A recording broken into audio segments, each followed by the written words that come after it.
Today's reading is from Matthew 11, verse 16 to 19, and then 25 to 30. To what can I compare this generation? They are like children sitting in marketplaces and calling out to others. We played the pipe for you, and you did not dance. We sang a dirge, and you did not mourn. For John came neither eating nor drinking, and they say he is a demon. The Son of Man came eating and drinking, and they say, here is a glutton and a drunkard, a friend of tax collectors and sinners. But wisdom is proved right by her deeds. At that time Jesus said, I praise you, Father, Lord of heaven and earth, because you have hidden these things from the wise and learned, and revealed them to little children. Yes, Father, for this is what you were pleased to do. All things have been committed to me by my Father. No one knows the Son except the Father, and no one knows the Father except the Son and those to whom the Son chooses to reveal him. Come to me, all you who are weary and burdened, and I will give you rest. Take my yoke upon you and learn from me, for I am gentle and humble in heart, and you will find rest for your souls. For my yoke is easy and my burden is light. This is the word of the Lord. Our reading today speaks to us about our response to Jesus. It is illustrated through some pictures that demonstrate how people can respond to Jesus and his message. The first image that we see is a perfect little illustration of just how contrary people can be. One group says, come on and dance, but they receive the response, no, we don't want to dance. So the first group changes tack. They say, okay, let's play a sad song for you. To which the response this time is, no, we don't want to be downhearted. I'm sure that you can picture this sort of exchange. Jesus places little children in his word picture, and the imagery is particularly reminiscent of how children can act. But it's not a trait that is limited to children, for all people can behave this way at times. And sometimes we can witness such behaviour when we bring the gospel message to people or seek to share with them something of what the church can offer. Just picture the scene. There's a person who says, I've been wondering about the meaning of life. So a Christian says to them, well, why don't you come to church? And the response is, well, I wouldn't know anyone there. So the Christian says, well, I would be happy to sit with you. And the first person comes back, well, I'd rather go on my own. Now, that's a silly, made-up exchange, but it does in some way reflect the sorts of ways in which people can act contrarily. The second image speaks to us of how fickle people can be. And again, they are being so simply in order to avoid the message that is being brought to them. We see this in how people reacted to both John the Baptist and Jesus. When John the Baptist came preaching the message of the kingdom, he was criticised for being odd. He was thought to be mad because of the way he dressed and for living an ascetic life in the wilderness. Then when Jesus came preaching the message of the kingdom, he was criticised for being too much of a party animal. He was reviled because he would feast and drink and do so with all the people considered to be bottom of the heap. And the thing is that neither John's stark way of living nor Jesus' exuberant enjoyment of life were actually important. Certainly they were not as important as the message that they both preached. But these things became the focus of criticism because that was a way to divert attention from what they were actually saying. As William Barclay says, the plain fact is that when people do not want to listen to the truth, they will easily enough find an excuse for not listening to it. But there is also a deeper point to the criticism that is made about the way that people saw Jesus behaving. There is a hint to this for us, and a pointer to the law of Moses in the Torah. In the Torah, the people of Israel are warned about those who will seek to lead people astray. And there is also a warning about errant sons who do not obey their parents. In the book of Deuteronomy, we read, if a man has a stubborn and rebellious son who will not obey his father or his mother, and when they chastise him, he will not even listen to them, then his father and mother shall seize him and bring him out to the elders of his city at the gateway of his hometown. They shall say to the elders of his city, 'This son of ours is stubborn and rebellious. He will not obey us. He is a glutton and a drunkard.' Then all the men of his city shall stone him to death.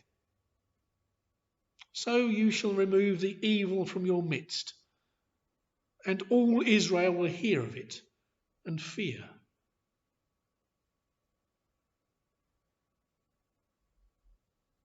Then think about this with this background.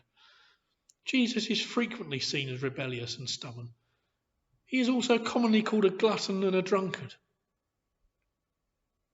Now, while it's true to say that there were individuals who welcomed him, there were also people who were afraid of him and did not want to hear what he had to say to them. And such people were willing to use other means to distract from the message that Jesus was preaching. Tom Wright sums it up well when he says, "People don't like the challenge, either of someone who points them to a different sort of life entirely, or of someone who shows that God's love is breaking into the world in a new way." It is often the case that people are made uncomfortable by things that are new, as well as by things that challenge them to change their ideas and their way of living. We can see this at the moment. The truth is there for us at the moment with the way that COVID-19 is bringing sweeping changes to our way of life. It is uncomfortable for us. And many people are struggling to cope with the challenge and the change that it has brought. And although Jesus comes revealing God's kingdom as it has always been, it often appears as something new to us. Alongside that, the life that Jesus calls us to live is different to the life that we have lived before encountering him, and therefore it requires us to change. This is as uncomfortable as it is necessary.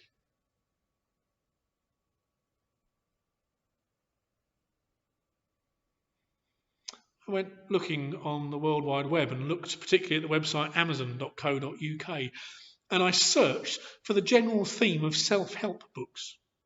That search returned over 100,000 results. If you're struggling, if you're finding life hard, if you don't know how to cope, if you are lost in the wilderness, then there are many different options for you to choose in order to try and find help and answers. Some of those options will be beneficial.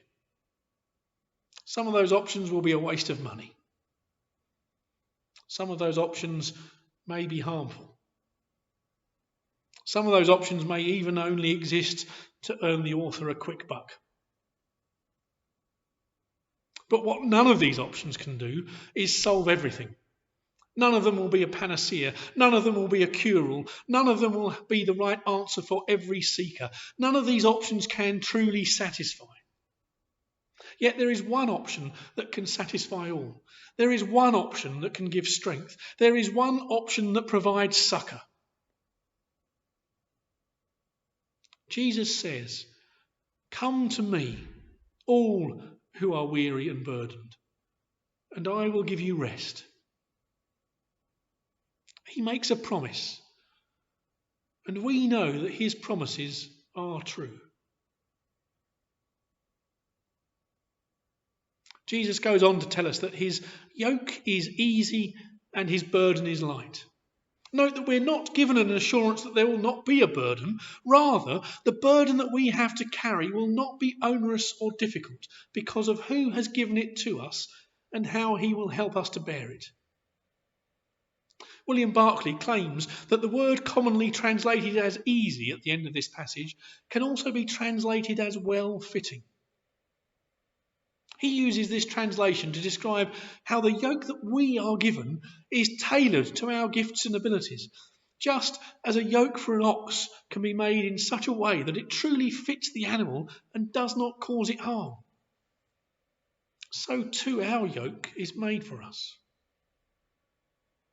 Barclay then goes on to recount the following story, and as with all such stories, there is probably little factual basis for it. But that does not mean that we cannot glean some truth from it. He says this, he says, there is a legend that Jesus made the best ox yokes in all Galilee, and that from all over the country men came to him to buy the best yokes that skill could make. In those days, as now, shops had their signs above the door, and it has been suggested that the sign above the door of the carpenter's shop in Nazareth may well have been, "My yokes fit well." How comforting is it to trust that our yokes have been expertly made for us by the true yoke maker. And when the yoke is easy, when it fits well, the burden is naturally made lighter. We are called to love God, and then we are called to love one another, to love our enemy, to love our neighbour, and to do this as we love ourselves. In short, we are to love God and then love others. And when we truly love, there is no burden in doing so. The Hollies sang of this in what is arguably their most famous song, and the song itself is based upon a story told in a book entitled The Parables of Jesus by James Wells. In the story, a little girl, or sometimes a little boy, is seen to be carrying a smaller boy, or a big baby, depending on which version you read, and on being asked if he is heavy, replies with the words that make up the title of the song. The song says, "The road is long, with many a winding turn that leads us to who knows where, who knows when. But I'm strong enough to carry him. He ain't heavy, he's my brother." So on we go. His welfare is of my concern. No burden is he to bear. We'll get there, for I know he would not encumber me. He ain't heavy, he's my brother. If I'm laden at all, I'm laden with sadness that everyone's heart isn't filled with the gladness of love for one another. It's a long, long road from which there is no return. While we're on the way to there, why not share? And the load doesn't weigh me down at all. He ain't heavy, he's my brother. Jesus challenges us to live our lives in ways that reflect the kingdom of God. We are called to emulate our Lord and to love others. In doing so, we will be yoked with his yoke and bear the burden that he gives us. This burden will not be tiresome, nor will it be irksome.